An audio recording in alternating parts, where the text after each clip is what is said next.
So thanks a lot for coming, Michael. We've obviously known each other for some time, and what I thought we'd do is talk a little bit about your experiences. First of all, with the problems you had before we did any surgery, and then the surgery you've done and how you're doing now, really. So, how old are you? 56. Very rude question, isn't it? You don't look it. Thank you. And your passion is football and wrestling, isn't it? Mm-hmm. Yeah. So, prior to us doing anything 3 or 4 years ago, you having no problems, you're running around, reffing. How often were you doing that? Probably cover about 100 matches a season, so probably 2 or 3 times a week at least, yeah.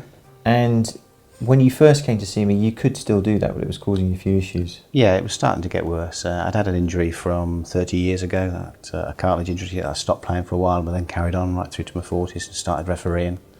And once I started refereeing, I was running again and doing a lot more work on it, twisting and all those sort of things. And when I came to you, I think I wasn't having trouble running, I wasn't having trouble twisting and doing the things I wanted to do, but it was starting to get worse. And my leg was starting to blow up a bit as well. So swelling. And where was the pain? Where were you feeling it? It just inside the knee, right around the inside of the knee. On the inside, yeah, it was on the inside. Yeah, inside of the left knee. So you could actually ref a game, but at the end of it, you were limping, weren't you? Absolutely, yeah. And you mentioned to me that just short distances that sometimes you'd be doing with the family, just simple stuff. Yeah. So you're obviously pushing it to actually be doing the reffing. Absolutely, yeah. I couldn't even get out of the car some nights after I finished a game. I Really? found it very difficult to get my leg out very stiffly just to get out of the car. But people do what they love. But anyway, you came along and we did some tests. We did an MRI scan and so on. We found that there was a tear of the meniscus on the inside. That's and right. A bit of joint surface damage. So arthritis, but not the arthritis which what people imagine, where the little old man can't get out of his chair because his knee's fused. Just localized damage on the inside of your knee. So we did an arthroscopy, Mm-hmm. and we did a kind of tidy up of your meniscus, which is a meniscectomy. And that didn't help massively, did it? For a short term it felt better, but I think that was just in my mind. Yeah. Because I started carrying on refereeing, you told me to do less. So I asked you to stop doing the impact sport, give up reffing, and slow down. Slow down. And you went back. You tried to get back to reffing, but it was your walking distances were actually decreased even further. Yeah. So that I think what I was finding, I could still do the reffing to a certain extent, but then I was starting to find that it had a knock-on effect. So, for example, when I was on holiday, I couldn't walk where I wanted to walk, as long as we used to walk on holiday. Up and down the stairs a bit. Up and down the stairs at work, so I suddenly started taking the lift and things like that. So I could still do the football, but it was having an effect long-term in terms of the other stuff I was doing, yeah. So we then decided, you and I got into a conversation about doing something a bit more major, Mm-hmm. and that was to actually replace the missing meniscus. So in your knee, you imagine this is obviously a right knee, this is the joint surface, and then you've got this big thing, the meniscus, which is the shock absorber in the knee, which spreads the load from one bone to the next, and then you've got joint surface on the top. So keeping that bone from that bone are these 3 layers, and they were a little worn, all 3 of those things, and part of the meniscus here at the back was missing. Mm-hmm.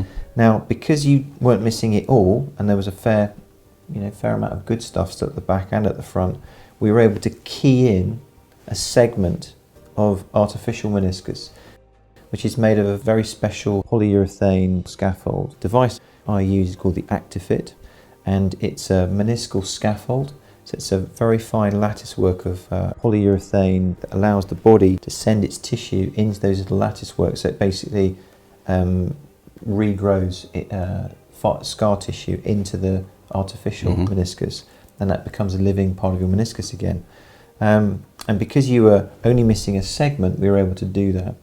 Now, because like all great football players, you're slightly bow-legged, we had to make you very slightly unbow-legged on that side. So we also did at the same time what we call a realignment procedure, or osteotomy. Mm-hmm. So what that is if you're slightly bow-legged, we, in a very, very careful and precise way, make a cut in the top of the shin bone to just shift the shin over and straighten up the leg. So what I didn't want to do in your leg was overdo that. So it's very, very subtle. And actually, the osteotomy we did, from memory, was only 5 millimetres. It was quite a small osteotomy.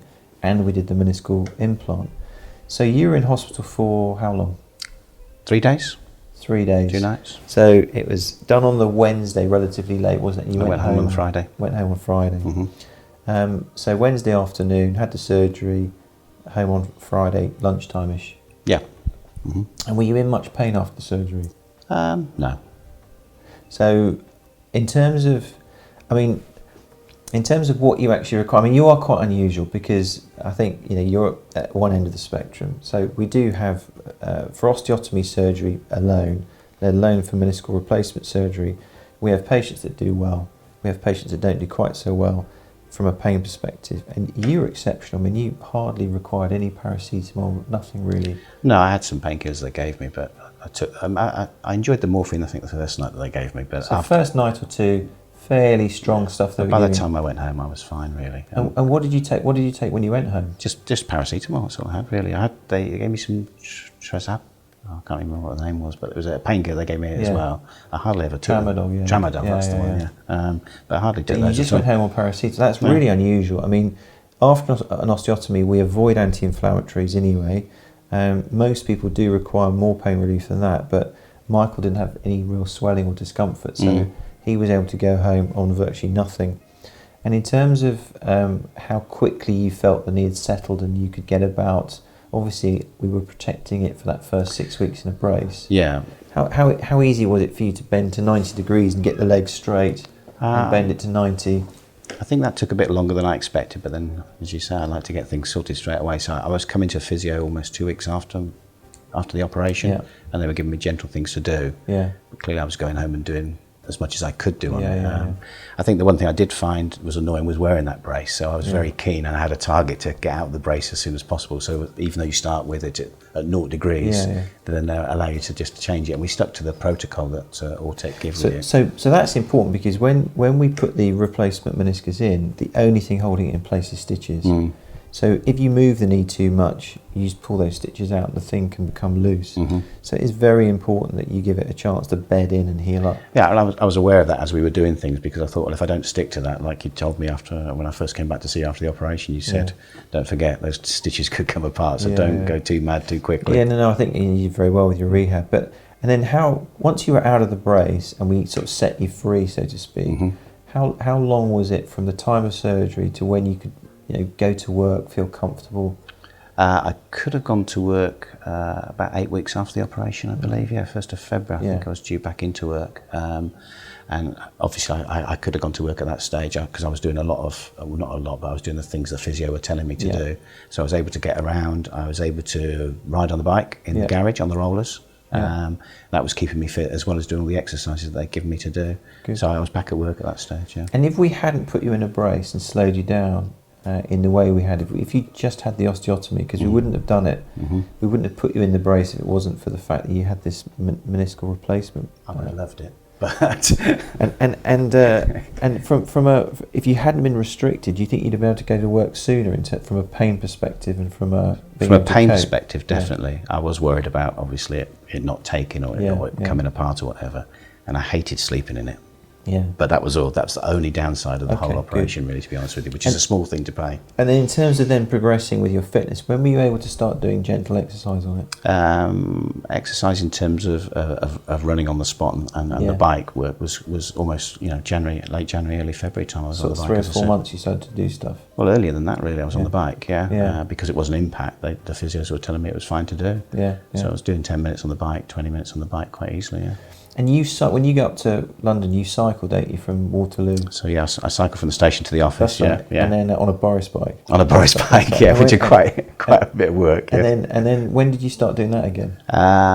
Probably around about April time, I think. Once I got the all clear and we'd gone through the whole protocol of ORTEQ, I then felt now's the time I can start getting back to more normal things. So you basically protected for about 6 months, and then you started to really up your. Absolutely, yeah. And then. Tell us about the reffing. Have you been able to get back to anything like that? Well, I mean, once I'd got the all clear from the physio in terms of where I could go, and I'd done some run on the treadmill, I was then able to go into a gym and do some work on the treadmill. Now, as I said to you before, I don't really like running on treadmills. I'm not one for going road running, but I have to keep fit somehow. And obviously the refereeing was coming round. So the gym let me have some free memberships for a few weeks so I could get back to my normal fitness levels, or as near as I was going to get to it. And then I passed the fitness test for the level of referee that I referee at. So we've just been discussing that. So that's the Cooper test? The Cooper test, yeah. So what do you have to do for that? 12 minutes running, see how far you can run, 5 or 6 laps. I did 6 laps, which is 2,400 metres on a track, That's yeah. And I did certainly couldn't do that in early May, just at the end of April, early May. So you managed to pass that ridiculous test. You've been on the treadmill. I mean, all the things that obviously in many ways I didn't want to hear because we'd sort of signed up to the fact you were going to slow down. But you've set your target as being able to get back to reffing, and you passed the test, and now you're reffing again this season. I think what I'd say now is that I'm doing slightly less than I did before, but I'm just picking and choosing what I do now rather than just doing every game that I'm asked to do. So I'm trying to just do 2 games a week instead of 3 games a week. I had to get to the level of fitness I wanted to get to do the games I wanted to do, but that's what I'm doing now, yeah. And because I'm interested, you also mentioned to me before that assessors come and they watch how well you perform, and if you're a bit slow or they tell you and you say so no one's... Yeah, so if you're not getting wide enough, or if you're not keeping up with play, if you don't get deep enough into a game, and near the end of the game if you're puffing, they'll notice it and they'll mark you down on fitness, yeah. So, but no one's had to mark you down? At the moment I've had no negative feedback. That's quite impressive. I mean, to be honest, if you've got some wear and tear in your knee, just for everyone at home, if you've got some wear and tear and you go to the trouble of having an osteotomy and having a meniscal replacement, whether or not you should be playing sport again is something that you really need to think about. But this is something you love doing, and you've got back to a very good level again.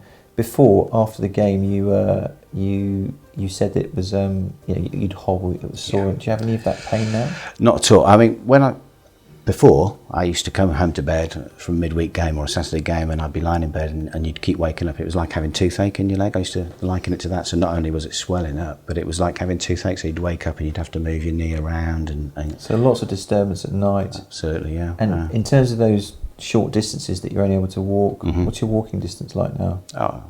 Walked down to all the restaurants in Portugal last holiday, so that was good from my wife's perspective, and back again as well, which is even better. So, and I bike into work, as I said, go up the stairs, so 4 flights of stairs I'm going. I mean, you have done brilliantly, but effectively your knee feels pretty much as good as new now. Yes, yeah, definitely. Yeah, that is impressive. I think, as I said to you earlier, I think the only thing I find I'm aware of at the moment is the pin in my leg, and I'm keen that once that, or the plate in my leg, once that goes, the knee feels fine. There's no problem with the knee. There is often some discomfort from that, or just as you say, an awareness. Yeah. And we routinely take the plate out at about 12 months. So we plan to do that at some point.